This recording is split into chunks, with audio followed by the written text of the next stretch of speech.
Greetings. My name is Paul Michael Taylor, and it's a pleasure to be with you, even just virtually, for this curatorial and research module for the Museums for the 21st Century program, being held now in Indonesia. As you're scheduled to be listening to me in Indonesia, I have been called away to be in the Sultanate of Oman. So from Muscat, I'll be saying, I'll be sending well wishes from Muscat. But I'll try to just introduce our topic. And mainly, I want to introduce my longtime colleague and friend, Dr. Robert Pontsioen, who will be with you in Indonesia, giving the lectures that I know he will probably give even better than I could. He is very familiar with all sorts of modern issues now in museums. I also work on that topic, but in our series of talks, we'll start out with some history. So I guess in this time, will take you back in time on the history of museums and the definition of what a museum is, because that's still very, very important as we look at options for curatorship in the 21st century. I'm speaking now in English, and I understand that in some of the venues, this will be translated into Indonesian. So please feel free to pause anytime when a sequential translation is needed. So I'd like to start by sharing my screen to say what my role in this seminar will be. Our seminar is on curatorial and research issues in museums, and it's in really 2 parts, each of which has 2 parts. So we can say it's in 4 parts. The first part is on representing cultures in museums and cultural cities. And we're looking at that first by saying, what is a museum and how did it come to exist? So what does it mean? And then look at the history of how cultures have been represented. I'll be talking about that. And then Dr. Pontsioen will be giving an introduction to the museum where both of us come from and where we hope those of you who are listening may have the opportunity to visit, and that's the Smithsonian, the world's largest museum complex. After that, in part 2, Rob Pontsioen will be talking about exhibitions, and there are also 2 parts to that, as you see, and he'll talk about that more.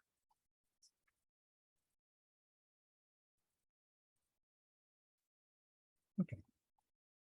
First section is representing cultures in museums, and part A, the definition and history of museums. Prior to this year, ICOM, the International Committee on Museums, had a definition for a long time with slight changes. A museum is a non-profit making permanent institution in the service of society, and so on. It includes that it acquires material evidence of people and their environment for various purposes. So it was a collecting institution. I want to mention that museums are, many things that are called museums are not museums by this definition. Many galleries don't have their own collections. They just borrow material. Other museums are actually for-profit. That does not fit this definition of a museum. Some are very temporary institutions just set up for a few days or weeks. And there are also museums that are not open to the public. The CIA even has a museum for training its own staff, but that's not open to the general public. I've never been there myself. Anyway, the idea here is not just that museums have a specific definition worldwide now through ICOM, but also I want to emphasize that those of you who are training now for museum studies should know that the skills that we learn in museum studies are actually useful in many other areas. many large corporations have realized that they actually, as a means of profit over time, can be investing in artworks which are hung on the walls of the building. When Mobil Oil Corporation had its headquarters near here in Virginia, I was told that the artwork on the walls was worth more than the building itself. And I was told that by the person they hired as their curator. And so people are hiring curators and museums, not just for museums, but also for other purposes. And the database that we construct, the cataloging, these kinds of things are useful for many other kinds of industry. But our, we can say, role in society is a very specific one as defined by ICOM.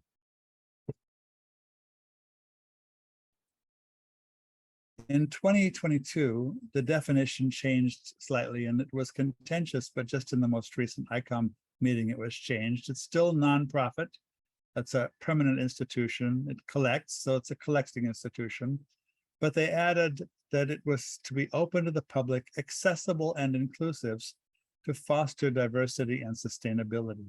In other words, the idea of adding that museums should have an activist role in sort of fostering diversity and sustainability, having an effect on society, was specifically added this year to the definition of museums.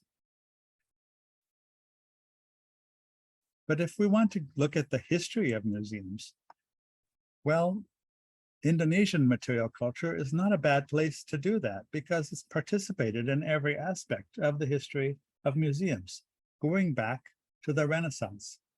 So for an Indonesian audience, I think we should start looking at the past of our museums here. Good place. You may see this building, and some of you recognize maybe. It is the National Museum of Denmark. And this museum was originally set up as having a core of collections that were the Royal Cabinet of Curiosities. The Cabinet of Curiosities is an old term in English. It means a small royal collection of curious things. And every royal family in Europe had their Cabinet of Curiosity, their display case or their room, their gallery of curious things of their own. Note how different that is from a modern museum. It's not open to the public. You have to be invited to see it, but it is a collecting institution. And the criterion for collections has been criticized by many people because it was just curious or exotic, unusual objects and no scientific basis. But let's think about that criticism of the Renaissance. It had no scientific basis, but on the other hand, we can say that our sciences largely developed from the effort to classify and properly arrange the curious objects that were in the Cabinet of Curiosities. People began collecting first and then developed the sciences of ethnology, biology, and so on by trying to figure out a classification system and a scientific explanation for the diversity in their collections. It's in these old Renaissance 15th, 16th, 17th century collections, we can still find some amazing objects. This is a prized possession of the Danish Royal Cabinet of Curiosities from a Renaissance age, maybe 17th century, travel to what's now Indonesia. And you see what they've done is used cloves to create something that would be a prized possession in a European court. Goblets. So these are little glass goblets, but they're arranged inside the goblet holders, which is made of something that is very, very rare and priceless. Not gold, not silver, but cloves, and decorated with a bit of nutmeg on top. So this is from, of course, somewhere in Maluku, the materials probably made there, or at least the materials were brought back and put together later somewhere in Europe. But it's, of course, a European model. It's not an indigenous Indonesian artifact. When indigenous Indonesian artifacts were brought back, they were not initially cataloged. And when later people tried to make the catalogs, they were often incorrect. We can actually learn, as I was saying, many important things about Indonesian and other East Asian, Southeast Asian early arts by looking at these legacy collections in museums from the earliest collectors. Here is a Javanese puppet, never cataloged correctly until it was recognized much later. Here is another example. This is a Javanese wooden puppet. You can actually get some sense of what was intended as the textile in this. This was probably, like many of the Indonesian material in the Royal Danish Cabinet Curiosities, it was probably collected as part of the active 17th century Danish trade with China and the Netherlands East Indies. It's a wooden puppet, but it was cataloged in at various times when catalogs were done. So a catalog of 1710, and there was a later catalog also in 1743 and another one in 1775, all included this. One described it as the American-Mexican idol Vislipuzli, and another one described it as probably an African fetish or doll. So we can't rely on these old catalogs to be our indicators of where we will find interesting examples of Indonesian art and Indonesian material culture. Here is another one from earliest collections. And this is not clear exactly where it's from, but you can look at it. And I appreciate it if Indonesian scholars look at it. I have looked at it a lot. And, I think it's probably, somewhere from this Kalimantan, Sulawesi, Maluku area. It's not certainly from outside that sort of Malaysian, Indonesian region. And yet we don't know exactly what it corresponds to today. It may be a tradition that got very modified or went extinct sometime after the 17th century. But, it's places like these old collections where things like this survive. And look at this pattern. It's a kind of combination of parts and bits that you see from various areas of Indonesia, but all in one object. And I'm not sure where exactly it's from. This sort of thing is what is really challenging to us when we go back to these legacy collections. Anyway, as I was saying, from these earliest collections, people began developing this scientific study, not just of artifacts, but also biological specimens, animals, plants, all of these minerals, all of these things were the exotica that were collected in the Royal Cabinets of Curiosity. And really, our museums derive from that Renaissance European model. Now, it's true, every museum, every society probably has ways to preserve its artifacts that are of great importance or great symbolism. Every tribal society, every indigenous people has something that functions with some of the functions of museums. But our museums that are now spread around the world in active growth industry really derive from the European model, and in a couple of different directions. One was to become the Museum of Science. Now, a scientific museum, historically, and we're going back in time, but really there is a very big difference in the directions that museums took. And some kinds of museums became museums of science. And those included Indonesian materials as well. So this is from the 1980s. The Leiden Museum, which looks very different now, is very design-driven and quite different now. But at the time, there was a very scientifically oriented ethnological museum. And there were a lot of ethnology museums that included Indonesian material, as well as other cultures. But this actually doesn't show it, but it also has a lot of label text going with this. So each object has a label associated with it with a lot of information. And the area in general of where these were displayed had a lot of information on the walls. And that's characteristic of science museums, unlike art museums. And that is still a difference today. Now, among the things that we see in Leiden are examples of things that were sort of functioning like museums in indigenous societies. This is from Tanimbar.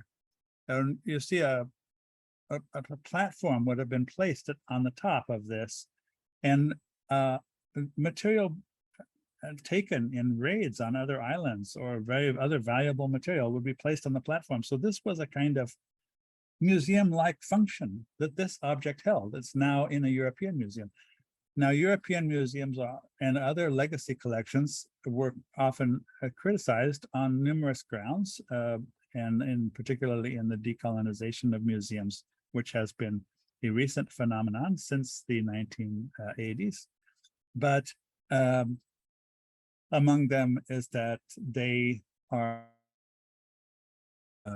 expropriating the materials from other cultures. And then they have also been honored on the grounds that they have provided a comparable kind of display and appreciation of material from other cultures, same way as they did for European folk cultures, which were in a way shown in a parallel type of scientific or historical museum. Anyway, we could say the same thing about indigenous museums, this being one example that they were displaying materials that were essentially taken from other societies nearby. Now, it's also true that European ethnological and scientific museums, while certainly guilty of having a scientific bias and sort of objectivist view of other cultures as the object that needs to be studied, nevertheless were populated by curators and staff who had very close ties. And that's particularly true during the colonial period with the so-called Orientalist scholarship. Many Orientalists, which as shown in an essay once written by Ben Anderson about the Orientalist scholarship. They had many kinds of advantages that our current scholarship doesn't have, particularly those scholars who lived for long periods of times in Asia or in at that time colonies of Asia or the independent countries of Asia. So here we have the curator at the Basel Museum of Ethnology, and he is with his Balinese collection, to which he burns incense carefully according to the schedule that he was given by the people who sent the various types of material to the museums.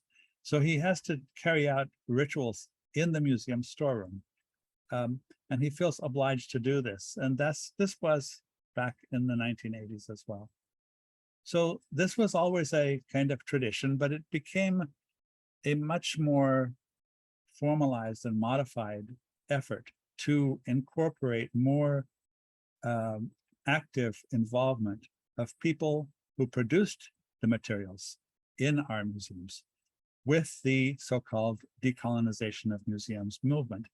And that really dated to the 1980s, and particularly this exhibition, sort of coming out of a previous vision of itself as the Colonial Institute and Colonial Museum in Amsterdam, renamed Royal Tropical Institute and the Tropen Museum in Amsterdam. This was the catalog, the exhibition, which had a catalog also called Budaya Indonesia, and its subtitle was Kunst en Cultuur in Indonesia, Art and Culture in Indonesia. So this was opened and the catalog published in 1987 in Amsterdam. It is a kind of mixture of the scientific museum and something very different. But the key difference that they saw in what they were doing was the active involvement of the Indonesian population in the development of how works were presented. So it was the rise of co-curatorship or curatorship by the people whose artworks were being presented. And that was a kind of new trend. This was 1987. The following year, Christina Krebs, whom you will meet in this series of lectures, wrote her master's thesis at the University of Oregon, and that was called Decolonizing Anthropology Museums, the Dutch Example. And it was a 1988 master's thesis, which I don't think was published, but some of that got into her later publications. So this was a transition period. The movement for so-called decolonization of museums has continued, but that is primarily one that affects the science museums tradition. Now, there is a very different tradition within the growth of museums dating back to the Cabinet of Curiosities and the Renaissance museums, which is not the science museum tradition, but the art museum tradition. I mean, we can look at this now with the National Gallery of Art, and this is Washington, D.C., but that's just one example. The style of display and the type of material collected are both very, very different. I myself work in a natural history museum, but I've also been a visiting professor of art history, and I've done exhibitions at art history museums. So I can recognize and feel very strongly the difference. I would say one of the great liberating things about being in a natural history museum is that you can put anything on display. You can put an ugly lump of coal on display. It doesn't matter. As long as you have a good story, you really need the good story. But in an art museum, you need a really good work of art. So the type of thing you display and collect is inherently different. In addition, I would say that the method of display is quite different. The lighting, the layout, the design. Now, the rise of traveling exhibitions has started more exchange between the two traditions, but the two traditions are very strong still. This art museum tradition often has a style that is kind of inspired by the church environment in Europe or in America. That is to say, people are quiet, the lighting is lowered, and except it's better on the artwork. It's kind of encouraging a meditative stance. But this tradition was not primarily in its early forms from the days of the Renaissance, even applied to artworks from places like Africa, Indonesia, and so on. Where we see a lot of change is in the 20th century growth of the primitive art, so-called, not only market, but also display method. Here are two of the really influential people. I took this picture at their home in Geneva. This is Jean-Paul Barbier and Madame Barbier-Muller, his wife, with some of their artworks. They pose themselves near this combination of the very contemporary artwork and an African sculpture. And I think that's something that the primitive art market has always valued, that the idea that primitive art was something that was disappearing as indigenous cultures were disappearing, becoming more and more like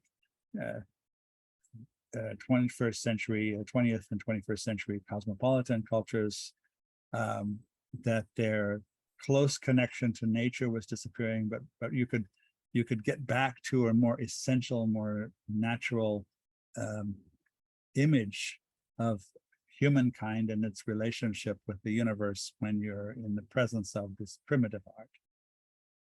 Indonesian material culture actually got introduced to this high-level art market through this kind of method in the sort of primitive art, or what's after that became an unacceptable word, we can say world cultural art, or we can say indigenous arts.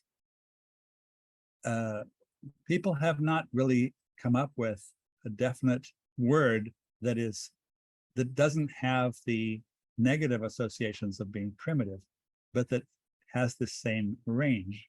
But there are several museums that do specialize in this kind of art. The Barbier-Muller Museum is one, and here we have some wonderful examples of Batak and Maluku and other artworks. But this is how they're displayed. Again, in an art museum tradition, not a science museum tradition of design and so on. Also in their collection, you don't have the range of, we can say, artistic quality, either locally established or aesthetic quality as art historians and current art sort of specialists would consider it. And we only have the things that the art historians or the curators of an art museum consider of highest artistic quality. We also have lighting on the objects, darkness around them. That's what I mentioned when I said the design seems to draw from the church design, where you have, for example, the light on the crucifix or the statue of a saint or a virgin or of Christ. That tradition, which is supposed to encourage you to meditate on the works, you see there's not much labeling either. You can have a large catalog published separately by an art museum, but to have too much label text close to the object in the art design tradition means that you are detracting from each person's independent enjoyment of the artwork. So that's something that we find. Now, it's in this context with all these things swirling around that we also have the growth of the national museums, whose primary focus is the art, or rather the history of their own areas. Since we're going back in time, I thought it might be interesting for you to see some examples, some early examples. Now, this was, of course, the oldest museum in Asia. It's the National Museum now in Jakarta. They wisely just wrote the word museum rather than any name change. The gift from King Chulalongkorn of Thailand, of the elephant, has led to its nickname Museum Gajah sometimes too. But anyway, this is the Museum Nasional, of course, in Jakarta. So at the time that I was developing our 1990 and 91 Festival of Indonesia exhibition called Beyond the Java Sea, Art of Indonesia's Outer Islands. And it received just the name in Indonesian of Pameran Seni Tradisional. I think it didn't try to translate in full that English name. But to do that, I went through the museum collections carefully, which involved a very, very different kind of storage and so on from what you see today. It's really just quite different. And I have to say, it was going back in time for me, because I don't have that picture to show you now. I think it's in the later description of the Smithsonian history. We had these exact same kinds of storage units when the Smithsonian artifacts were on display in the old U.S. National Museum building, now called the Arts and Industries Building. These kinds of vitrines with the displays on top and the storage underneath, we had the exact same thing. So, and it kept things. It kept things. So we have the things that we kept under there. So it served its purpose. But yes, that is a very we can say now antiquated system, and it's no longer the case, no longer used. But I found it very intriguing, and that is, of course, I probably should have mentioned that's me actually in the picture, much younger at the time. going through things. Now, when I talked with the staff of the museum, they pointed to something like this as an example of what they'd like to see most. Something that was, it didn't have its records of what it was anymore, and it needed a lot of conservation work. And, we had the opportunity to do something major. And I pointed out, really, we cannot realistically expect to raise a lot of money to do conservation work that will conserve things and then put them back in storage. The fact is, people will give you much more money if you want to put something on exhibit. So you simply have to build into your budget the money that will also do the conservation work that you want. So even though it would cost them much less to just do the conservation work, funders usually don't want to pay that. They want to pay for something that's a big project. This is a fact of life in the museum world. So you have to almost set out to do big things to get your little things that you really want most have to be part of something bigger. So we did a lot of museum collection photography in many parts of Indonesia, and we visited many museums. This is a view of going back to the past. I think many of you will recognize this museum, Textile Museum. But as a result, we ended up with a major traveling exhibition that included funding for a big museum training program that brought a lot of museum staff to Washington. And we did the traveling exhibition that opened in Houston, Texas.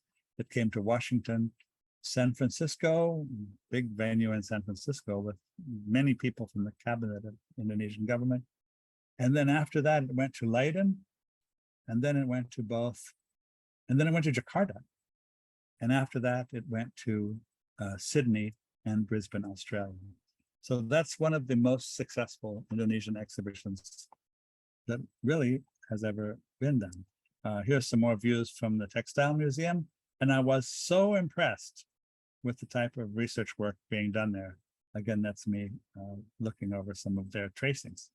Now, so I just want to mention in terms of what they wanted most at the National Museum, the restoration of that piece. Since it was the first thing they mentioned to me, I really wanted to put it right at the entrance to our exhibition. And here it is in Washington. Two of the images were restored. That this piece, which they wanted to see on the left to have restoration, there it was in storage, and it is beautifully restored by the time we were able to open the exhibition.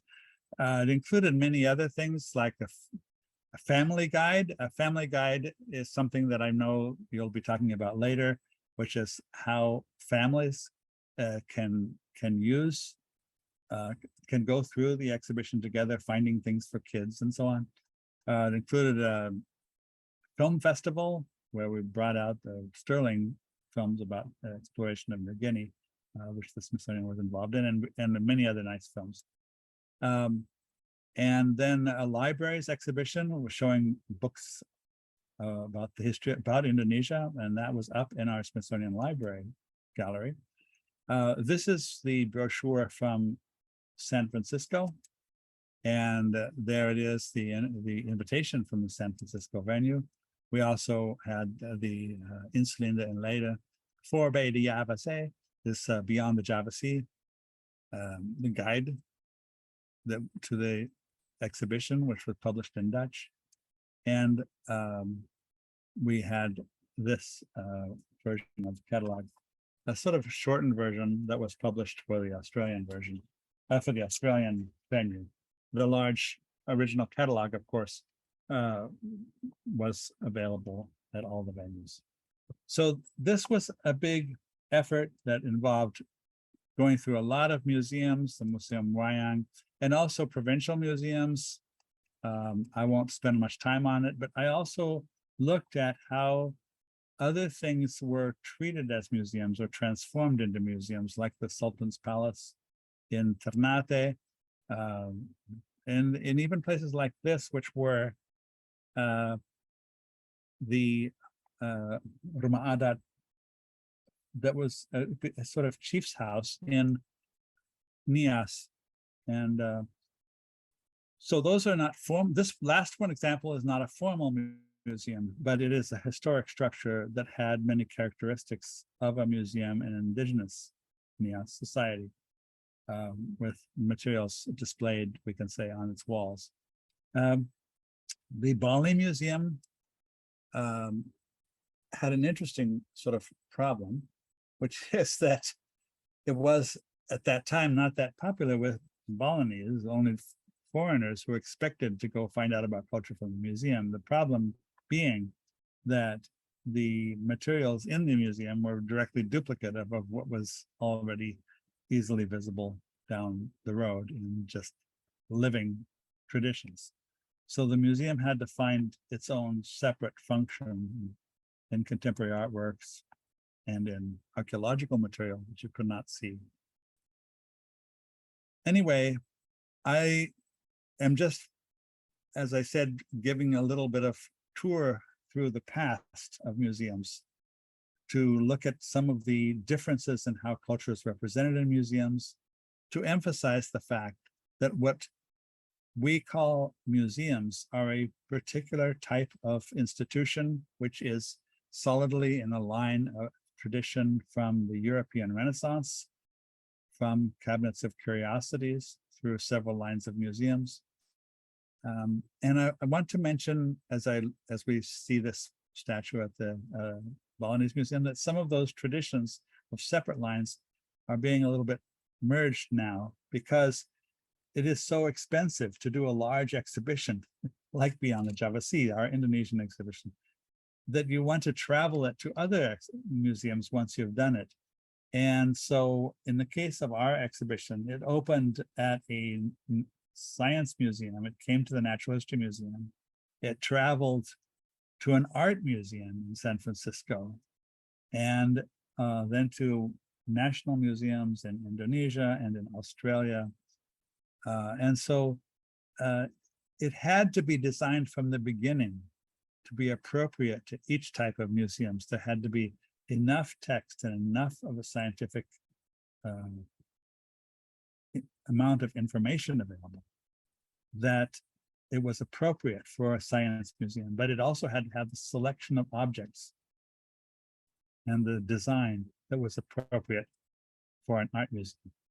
And that's a very efficient way to overcome the differences in types of museums, which curators must keep in mind when they are developing exhibitions or other public programs. So let's close with this image of the European. If you've been to the Bali Museum, it dates from the 1920s, and they have this wonderful set of images as a Chinese person, European, and so on. So when I think about Indonesia's museums, I see a lot of things that remind me of this Balinese statue of a European, because they have in Indonesia, you have in Indonesia, taken a European model of what a museum should be, and you've made something very uniquely Indonesian. I see so many things about Indonesian museums now that we never thought of and that are so appropriate and so important for Indonesians, but that have really transformed what was originally a European model into something very locally and distinctively Indonesian. I think that's a wonderful process. I hope it continues. Would love to be a continuing friend and partner with all of your museums as that continues to happen. And I wish you all the best. I sincerely wish I could be there in person. I'm sure Dr. Robert Pontsioen will continue this curatorial module probably better than I could. So I will turn this over to him. And thank you very much for your attention.